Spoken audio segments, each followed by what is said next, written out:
Welcome back, my friends. Today we've got a quick little range report here with the 450 Bushmaster running the Lee 457-340 and the 457-405. We were using accurate 1680 and the CCI small rifle Magnum primers, the number 450 there. We had Hornady brass and it was full length sized, and all the other steps were completed with our Lee reloading die set here. Accurate 1680 is a very fine spherical ball powder. I was redundant, spherical ball. Yeah, little fine spheres of powder they call it. Flows very nicely. You get a good case fill. Very nice and consistent stuff so far. There you go, 1680.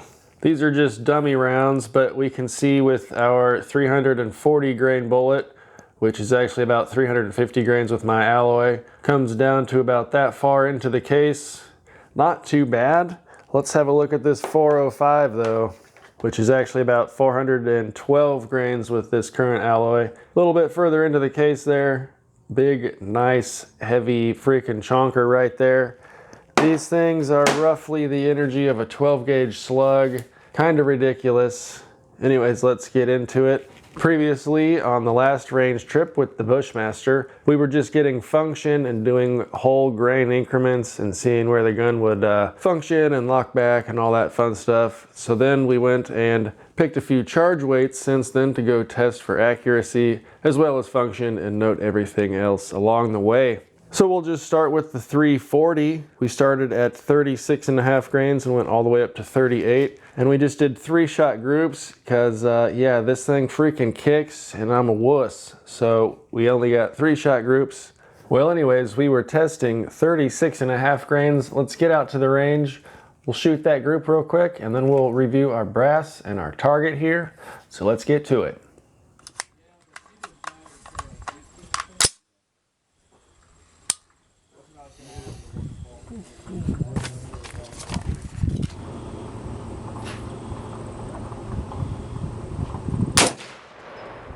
$17.34.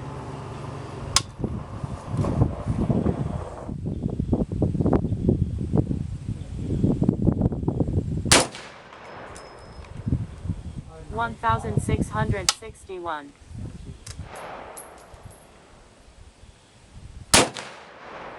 $17.23. So we see here our very first group. We're a couple inches to the right and we're only at 50 yards today. So our velocity readings, we got an average of 1706, a spread of 73, and a standard deviation of 32. Not excellent numbers there, but we had a 1.58 inch group at 50 yards. Not too bad, but I'm pretty sure we can improve on that with a little bit more practice and all that, because these things freaking kick, brother. And like, once again, you know, I'm a wuss and I'm not quite acclimated to this. Anyways, we had full function, the bolt lock backed on the last round. And after this shot, I adjusted to the left 0.6 mils. So we dialed her in this way a little bit. And then a look at our brass. That's these 3 cases right here. Nice round primers, nothing going on, just these little marks where the claw of the bolt face grabs it and pulls it in and out and all that, but no ejector marks or anything nasty like that. Just your standard wear and tear from an AR-15.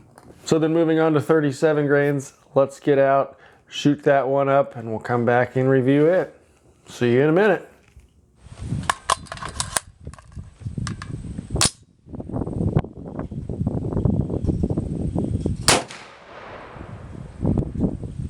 $17.81.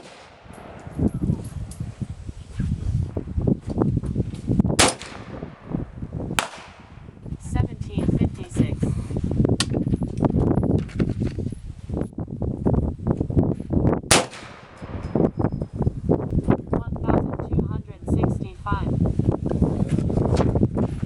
We're back here with our 37 grain target. We are pretty much on our point of aim at this point. However, we've opened up to 2.29 inches just at 50 yards. So that's going to be, you know, almost 5 inches at 100. Average of 1768. extreme spread of 25 and a standard deviation of 13 there. And our second round had a very strange velocity of only 1600. So we removed that, and that's probably why this one looks a little bit tighter. I was getting some weird stuff from the chronograph, so I just removed that one today. It is what it is. And again, after this, I moved the scope 0.2 mils again to the left, because we're still not quite where we're at, but getting there. Anyways, let's take a look at our brass. So these are our 37 grain charges. Once again, just the same sort of thing you get from an AR-15, but no ejector smears or anything gross like that. Still fairly rounded primers, no cratering or anything out of the ordinary here. A nice clean powder burn, and yeah, that's 37 grains. So let's kick it up a notch to 37.5. Let's get out, shoot them up, and we'll be right back.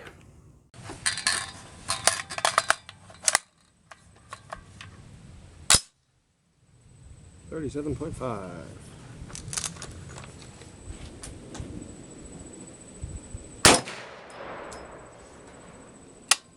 $1,693.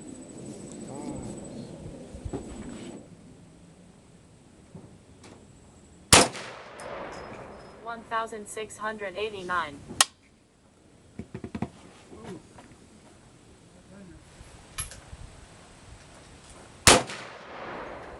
1766. Okay, 37.5 grains, 1.8 inches at 50 yards. I don't know why I connected these two dots here, but you know, we're looking at these obviously.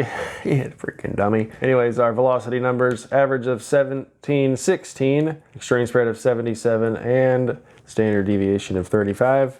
We had full function, lock back, no other notes other than that, and we're starting to feel some recoil here, brother. It's kicking, I tell you what. And I am taking a few minutes between shots, but it still kicks it pretty good. Anyways, let's have a look at our brass.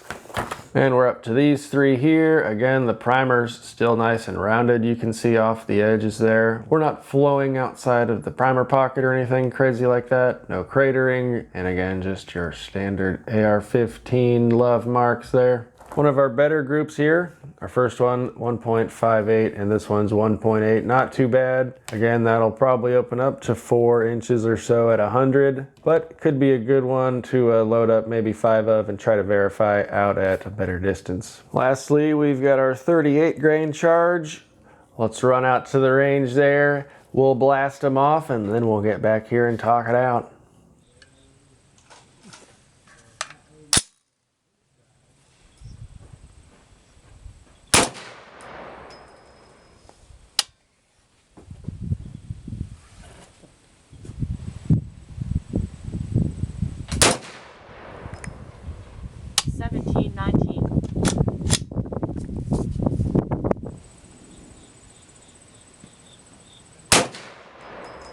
$1,696.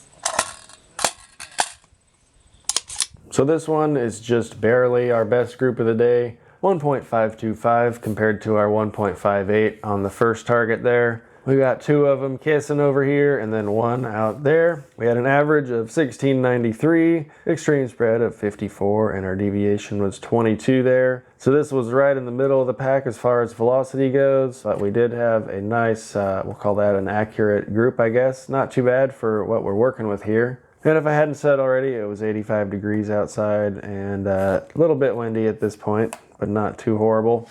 And our brass, again, still nothing here to talk about. I'm definitely not going up any higher as far as our powder charge goes, but I do like that first one, how it did function, and we got lock back, and it's probably as good as this if I do my part and aim correctly. So we're definitely gonna work back down and verify some lighter charges before we, you know, come up here and just beat ourselves up just because. So if we look at our velocity here, 1693, compared to our first target with 1706, we're not gaining anything here with an extra 1.5 grains of powder.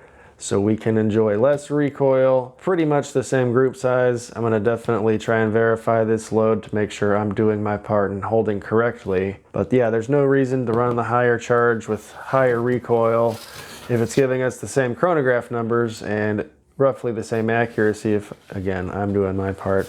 We did note lots of freaking recoil on that last round, and I did not note you know, serious recoil or anything like that with the first group there. So that's what I'm thinking. Yeah, with this bullet here, the 340, we're gonna try out this 36.5 grain load there and verify that. Because with the big honking lead bullet going 1700 there, if I get 3 inches at 100 yards, I'll be happy with that. That's not bad. That'll take out a T-Rex. You know, I've got a pretty big target at that point, so I don't need to take the hair off a nutsack of a gnat at 1,000 yards, if you know what I'm saying. So yeah, we'll go ahead. We'll verify this one. Verify with 5 shots. And I'll also compare velocity and all that to the temperature and atmospheric conditions, you know, a month or two later as we're getting into the fall and it's cooling down and all that fun stuff. Anyways, let's move right along onto the Lee 457-405. So here we have our target where we were testing the 405, which is actually about 412 grains with my alloy at this time. And I just stole someone's target that they left behind so I could have something to shoot at here. It was pretty obvious to tell my 45 caliber holes compared to their 22s or whatever they were shooting. So we went ahead and did that. So here was our 33.5 grain charge. Let me take you out to the range. We'll shoot that real quick and I'll get back with you.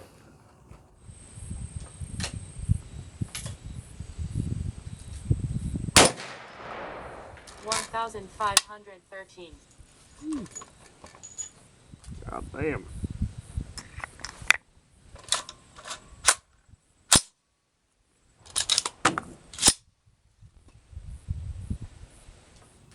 So as you see, we only have one shot on the paper here. We didn't have enough gas to cycle the gun, so I just didn't even shoot the second shot because, again, these freaking kick like a 12 gauge slug. It hurts. I'm a wuss. So I skipped it, and I've got, whoopsie, and I've got a bullet here to pull because of that. So then let's move on to our next charge here at 34 grains of accurate 1680.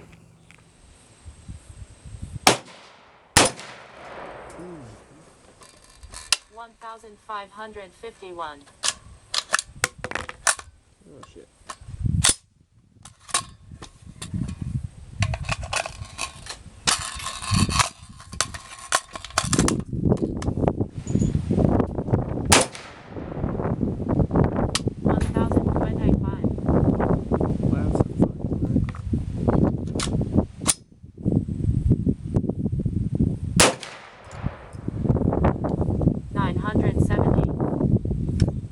Okay, so we're back here with 34 grains. We've got 1.925 inches right here, aiming over here. And this is after I already adjusted to the left with the other bullet. So it seems like it would have been, you know, way over here had I not done that on the last one. Very interesting. I don't know. I'm probably going to shoot the 250s again, and then they're going to end up way over here off the page. So I don't know, man. Can't win them all. There's always something, right?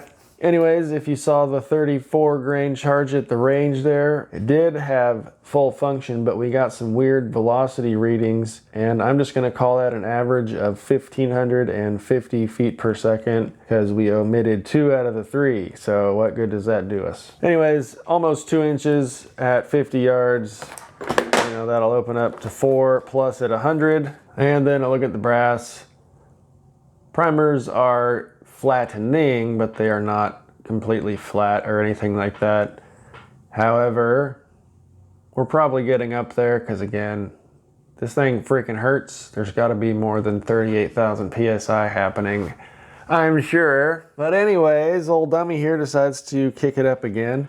And let's try our next shot with 34.5 grains.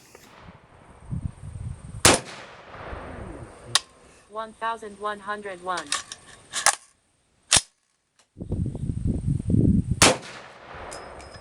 1,094.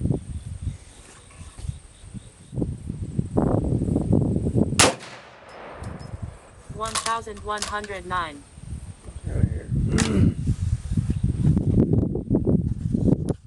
All right, so did you see those numbers? That was freaking weird. 34.5 grains, should have gone higher. Our numbers were like 1100, 900, 1100, you know, something like that. Pretty freaking weird. So I'm going to omit all of that. Total of 0 data collected there. However, we can note from here, our point of impact is roughly up and to the right, but down here, point of impact is roughly down and to the right, so that's interesting. However, they're not freaking subsonic because I saw the first one go over the chronograph. I was listening. You can hear the supersonic crack and all that fun stuff, so we were just getting some weird stuff from the chronograph at that point. But with a 2.636 inch group there, this is totally not worth pursuing.